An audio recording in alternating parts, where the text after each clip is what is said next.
जय गुरु परम पूज्य श्री श्री ठाकुरेर रातुल चरणे शतकोटी प्रणाम जानाई। आमार प्रिय गुरु भाई बोनेरा, आज आमरा एक पवित्र यात्रार अंश होते चलेछि।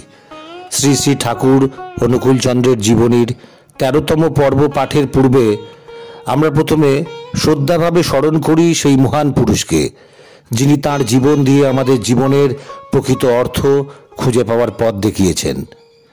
श्री श्री ठाकुर शुधु एकजन धर्मगुरु नन, तिनि मानवतार चेतना, प्रेम और सत्येर जीवंत मूर्ति। तार आदर्श आमादेर जीवने आलो जेले देय और तार शिक्षा आमादेर कर्मे और चिंताय स्थिरता और शांति आने। तार चरणे श्रद्धार्घ्य निवेदन करे आमरा आजकेर पर्व शुरू करछि। आसुन आमरा मनोयोग सहकारे तार जीवन थेके सेई अमूल्य शिक्षागुली ग्रहण करी, जा आमादेर जीवनेर प्रतिटी पदक्षेपे दिशारी हये थाकबे। समवेत जनता श्री श्री ठाकुरेर प्राण मातानो कीर्तन और नर्तने मुग्ध हतो। तार भाव समाधि देखे विस्मय अभिभूत हतो।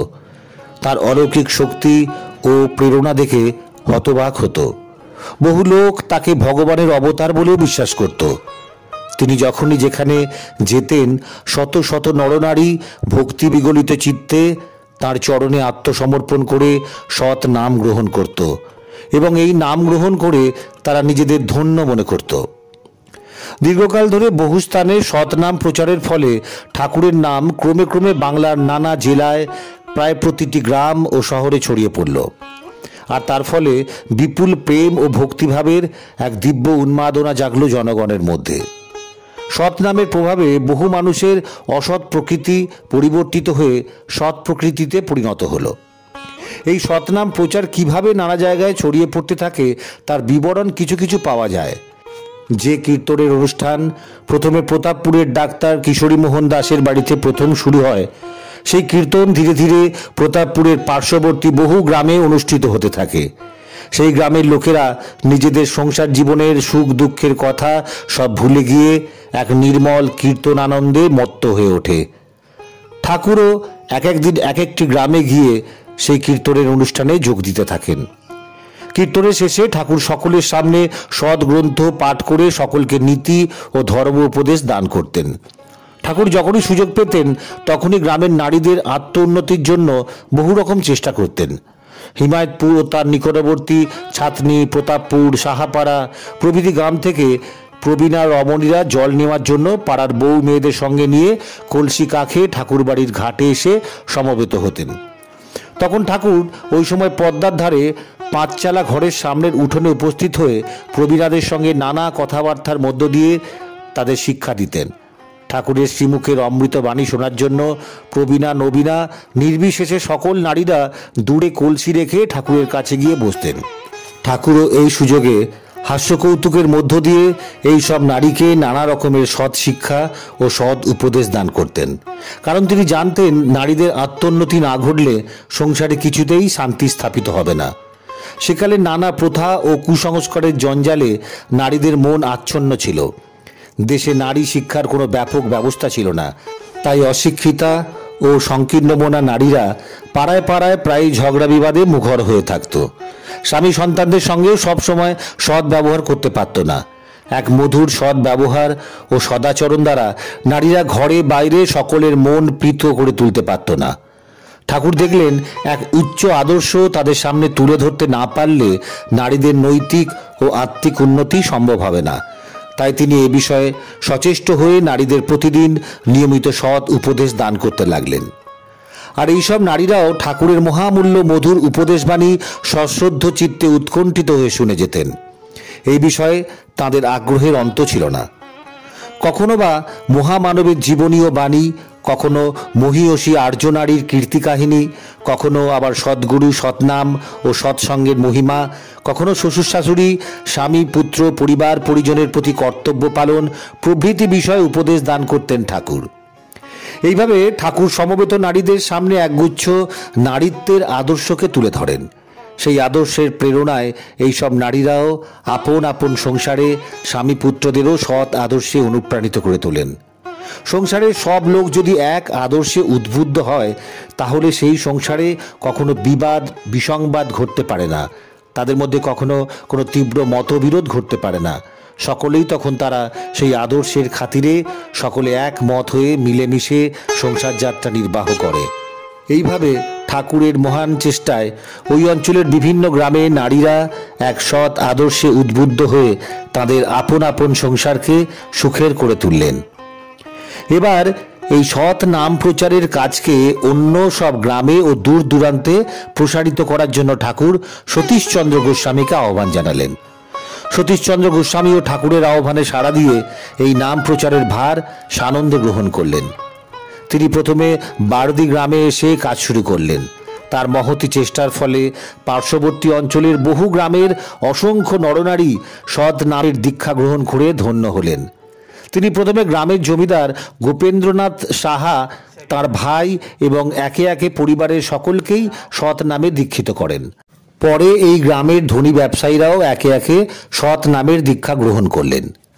ঠাকুরের কাছে দীক্ষা নেওয়ার পর কুষ্টিয়ার গোকুলচন্দ্র সুযোগ পেলেই ঠাকুরের কাছে হিমায়তপুরের আশ্রমে চলে আসতেন। শ্রী শ্রী ঠাকুরের মহান সান্নিধ্য লাভে ও তাঁর স্পর্শে এক অপার আনন্দ অনুভব করতেন তিনি। তখন তার কেবলই মনে হতো তার মতো সারা দেশে অসংখ্য নরনারী ঠাকুরের চরণে এসে আশ্রয় নিত এবং তার অমীয় স্পর্শ লাভ করতে পারত, তাহলে দেশের কতই না মঙ্গল হতো। গোকুলচন্দ্র ভাবলেন, ঠাকুরকে একবার কোনো রকমে কুষ্টিয়া নিয়ে যেতে পারলে সেখানকার লোকদের অশেষ মঙ্গল হয়। এই ভেবে তিনি ঠাকুরকে কুষ্টিয়া যাওয়ার জন্য এমনভাবে ধরে বসলেন যে ঠাকুর কিছুতেই তার কথা এড়িয়ে যেতে পারলেন না।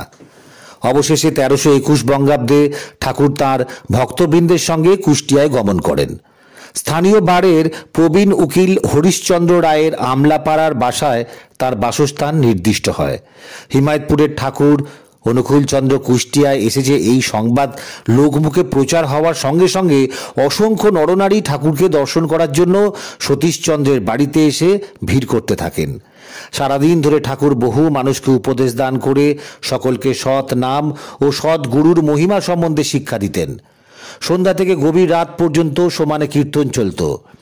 এই কীর্তনে কিছু সময় পদকীর্তন ও পরে তারক ব্রহ্ম নাম গাওয়া হতো।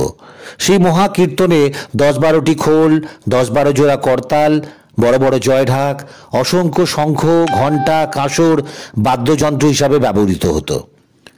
শহরে বড় বড় উকিল, ডাক্তার, মোক্তার, শিক্ষক, ব্যবসায়ী প্রভৃতি বিভিন্ন ব্যক্তি ও জনসাধারণ সেই মহাকীর্তনে যোগ দিতেন। ঠাকুরও সেই কীর্তনে নিয়মিত যোগ দিতেন। কীর্তন ও নৃত্যরত ঠাকুরের দিব্যকান্তি ও ভাবাবেশ দেখে সকলেই মুগ্ধ হতেন। কীর্তনরত অবস্থায় মাঝে মাঝে তার ভাব সমাধি হতো। সমাধিস্থ অবস্থায় তার মুখ থেকে যেসব বাণী নির্গত হতো তা শুনে সকলেই ঠাকুরের আদর্শে অনুপ্রাণিত হতো। ঠাকুর যতদিন কুষ্টিয়া ছিলেন ততদিন সেখানকার অসংখ্য ত্রিতাপ জ্বালা জর্জরিত নরনারী জীবনের নানা সমস্যা সম্বন্ধে নানা প্রশ্ন নিয়ে ঠাকুরের কাছে আসত। ঠাকুর অশেষ ধৈর্য সহকারে সকলের সব কথা শুনে স্নেহশীল মধুর কণ্ঠে তাদের সব প্রশ্নের উত্তর দিতেন, আর সেই সব উত্তরের মধ্যে তারা তাদের সমস্ত সমস্যার সমাধান খুঁজে পেত। ঠাকুর সত্য নাম প্রচারের জন্য হিমায়তপুর থেকে মাঝে মাঝে কুষ্টিয়া যেতেন এবং সেখানে একবার 10-12 দিন করে অবস্থান করতেন। সেখানে কীর্তন করতে করতে কখনো কীর্তনের দল নিয়ে নগর পরিক্রমায় বার হতেন। তখন সারা শহর হরিনাম সংকীর্তনের সমবেত ধ্বনিতে মুখরিত হয়ে উঠত। কীর্তন দলের মধ্যে ভাবাবিষ্ট ঠাকুরকে দেখে পথের দুপাশে বহু লোক কীর্তনের মধ্যে ঝাঁপিয়ে পড়ত। সেই কীর্তন দেখে ও শুনে শহরের অসংখ্য মানুষের হৃদয়ে অপার আনন্দ জাগত। এক অনির্বচনীয় পুলকে শিহরিত হয়ে উঠত তাদের সর্বাঙ্গ। হরিনাম কীর্তনের মধ্যে যে এত মাধুর্য আছে এবং সে মাধুর্য পার্থিব জীবনের সব কিছুকে এক মুহূর্তে ভুলিয়ে দিতে পারে তা কেউ আগে জানত না। আজ আমি শ্রী শ্রী ঠাকুরের জীবনীর 13তম পর্ব পাঠ সম্পন্ন করলাম। ঠাকুরের জীবনী থেকে প্রতিটি মুহূর্তই আমাদের জন্য এক অমূল্য শিক্ষা প্রদান করে। তার আদর্শ আমাদের মনে মানবিকতার আলো জ্বালিয়ে আমাদের চিন্তায় স্থিরতা আনে, কর্মকাণ্ডে আনে প্রেরণা। এই পর্বে আমরা যে বিষয়গুলি আলোচনা করলাম সেগুলি যেন আমাদের জীবনের পথে পথপ্রদর্শক হয়ে ওঠে। এই পর্বে যে বিষয়গুলি আলোচিত হয়েছে সেগুলি যেন আমাদের জীবনের পথে পথপ্রদর্শক হয়ে ওঠে। শ্রী শ্রী ঠাকুরের আশীর্বাদ আমাদের জীবনে শান্তি, সাফল্য ও সঠিক দিক নির্দেশনা দিক, এই প্রার্থনা করি। ভালো থাকবেন, পাশে থাকবেন। জয় গুরু।